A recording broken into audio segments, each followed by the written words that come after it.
اس طرح دونوں میں پھوٹ پڑ گئی اور اتنی بڑی طاقت سے بیرونی دشمن محروم ہو گئے۔ بارش اور آندھی کا عذاب۔ جوں جوں دن گزر رہے تھے دشمن ہمت ہارتے جا رہے تھے۔ 10,000 فوجیوں کو کھانا پہنچانا آسان کام نہ تھا، پھر ان میں پھوٹ بھی پڑتی جا رہی تھی۔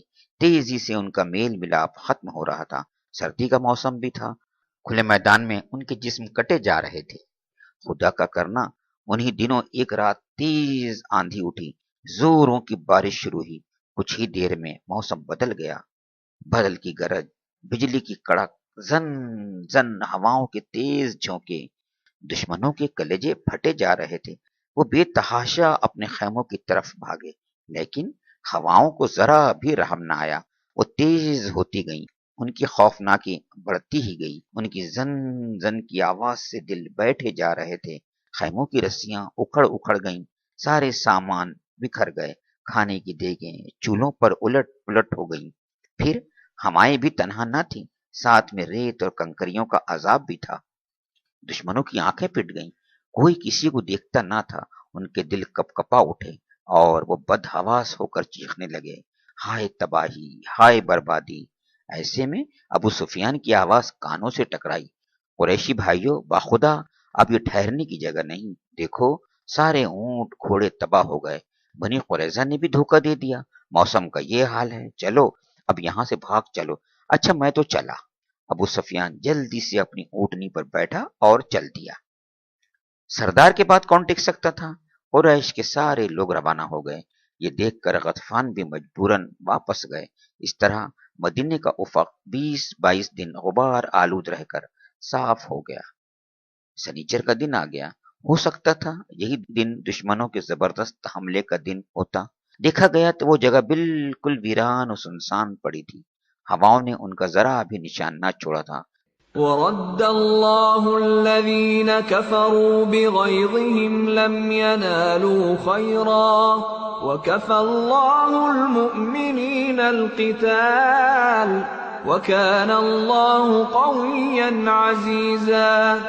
اللہ نے کفار کا منہ پھیر دیا، وہ کوئی فائدہ حاصل کیے بغیر اپنے دل کی جلن لیے یوں ہی پلٹ گئے، اور مومنین کی طرف سے اللہ ہی لڑنے کے لیے کافی ہو گیا۔ اللہ بڑی قوت والا اور زبردست ہے۔ پیارے نبی صلی اللہ علیہ وسلم اب مدینہ شہر واپس ہوئے۔ آپ نے ساتھیوں سے فرمایا، اب قریش تم سے کبھی لڑنے نہ آئیں گے، اب تم ان سے لڑنے جاؤ گے۔ بنی قریظہ کا عبرتناک انجام۔ مدینہ آ کر آپ نے حضرت عائشہ کے گھر میں غسل فرمایا، خوشبو استعمال کی، پھر لوگوں کے ساتھ ظہر کی نماز ادا فرمائی۔ ابھی نماز سے فارغ ہی ہوئے تھے کہ جبرائیل علیہ السلام آ گئے۔ انہوں نے فرمایا، میں دیکھ رہا ہوں آپ نے اپنی زرہ اتار دی، حالانکہ فرشتوں نے ابھی تک اپنی زرہیں نہیں اتاری ہیں۔ ہم مشرکین کو ہمراہ الاسد تک کھدیڑ کر چلے آ رہے ہیں، اور اب باری ہے بنی قریظہ کی، آج ہی چل کر ان کی بھی خبر لینی ہے۔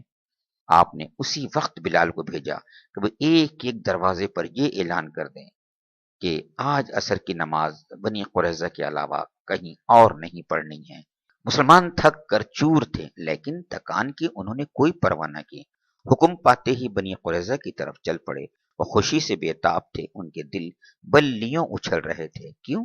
کیونکہ وہ بنی قریظہ سے بدلہ لینے جا رہے تھے، ان غداروں سے بدلہ لینے جا رہے تھے جنہوں نے دشمنوں کا ساتھ دیا تھا، جنہوں نے مسلمانوں کو صفحہ ہستی سے مٹا دینے کا منصوبہ تیار کیا تھا۔ مسلمان وہاں پہنچے تو ان کے قلعے بند ہو گئے، ایک ماہ تک ان پر گھیرا ڈالے رہے۔ آخر وہ تنگ آ گئے، ان کی جان پر بن آئی۔ آپس میں انہوں نے مشورہ کیا۔ کعب بن اسد جو ان کا سردار تھا بولا، اب نجات کی صورت بس یہی ہے کہ ہم مسلمان ہو جائیں اور محمد کی اطاعت قبول کر لیں، اس طرح جان و مال کا کوئی خطرہ نہ رہے گا اور ہم امن سے رہیں گے۔ لوگوں نے اس کی پرزور مخالفت کی۔ توریت ہم کبھی نہیں چھوڑ سکتے، ہر چیز ممکن ہے لیکن یہ ممکن نہیں۔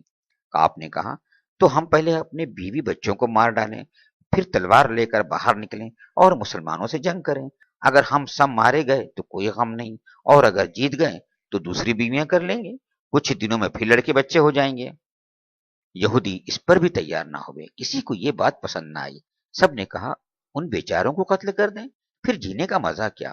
مختلف رائیں سامنے آئیں، آخر میں طے ہوا محمد سے کہا جائے وہ ہم کو شام کی طرف چلے جانے کی اجازت دے دے۔ بنی قینقاع اور بنی نذیر کے ساتھ تو ایسا ہی ہوا تھا۔ پیارے نبی صلی اللہ علیہ وسلم اس پر راضی نہ ہوئے۔ آپ نے فرمایا قبیلہ اوس تمہارا حلیف ہے، اس میں کسی ایک کو پسند کر لو، وہی تمہارا فیصلہ کرے گا، جو وہ کہہ دے گا اس کو ہم بھی مانیں گے، تم کو بھی ماننا ہوگا۔ بنی قریظہ نے اس رائے سے اتفاق کیا اور اپنی قسمت کا فیصلہ حضرت سعد بن معاذ پر چھوڑ دیا۔ بنی قریظہ نے تو حضرت سعد کا نام لیا تھا یہ سمجھ کر کہ وہ رواداری سے کام لیں گے، وہ ماضی کے تعلقات کا خیال کریں گے، وہ ان کے بارے میں کوئی سخت فیصلہ نہیں کریں گے، مگر حضرت سعد کی سوچ اس سے بالکل مختلف تھی۔ انہوں نے جب سنا فیصلہ انہی کو کرنا ہے تو بے ساختہ ان کی زبان سے نکلا قد آن لسعد اللہ تأخذہ فی اللہ لومۃ لائم۔ سعد کے لیے وقت آ گیا ہے کہ وہ اللہ کے سلسلے میں کسی ملامت کرنے والے کی ملامت کی پرواہ نہ کرے۔ چنانچہ حضرت سعد نے ان کا فیصلہ کیا۔ وہ فیصلہ یہ تھا جو لڑنے کے قابل ہیں قتل کر دیے جائیں، عورتیں اور بچے قید کر لیے جائیں، ان کے مال و اسباب مسلمانوں میں تقسیم کر دیے جائیں۔ آپ صلی اللہ علیہ وسلم نے یہ فیصلہ سنا تو بہت خوش ہوئے۔ فرمایا سعد یہی فیصلہ خدا کا ہے، تم نے اس زمین پر وہ فیصلہ کیا ہے جو 7 آسمانوں کے اوپر خدا کا فیصلہ ہے۔ مدینے میں گڑھے کھودے گئے، تھوڑے تھوڑے یہودی وہاں لے جائے گئے، ان کی گردنیں مار دی گئیں، پھر انہی گڑھوں میں ڈال دیے گئے۔ سب سے پہلے جس کی گردن ماری گئی وہ ہوئی تھا۔ حضرت سعد بن معاذ کی تمنا پوری ہو گئی، ان کی آنکھیں ٹھنڈی ہو گئیں۔ بنی قریظہ کا برا انجام انہوں نے دیکھ لیا، پھر وہ زیادہ نہ ٹھہرے۔ غزوہ خندق کے دوران ان کے ہاتھ میں جو تیر لگا تھا وہی زخم ہرا ہو گیا، اس سے خون کا فوارہ جاری ہو گیا اور پھر اسی زخم سے ان کو شہادت نصیب ہو گئی۔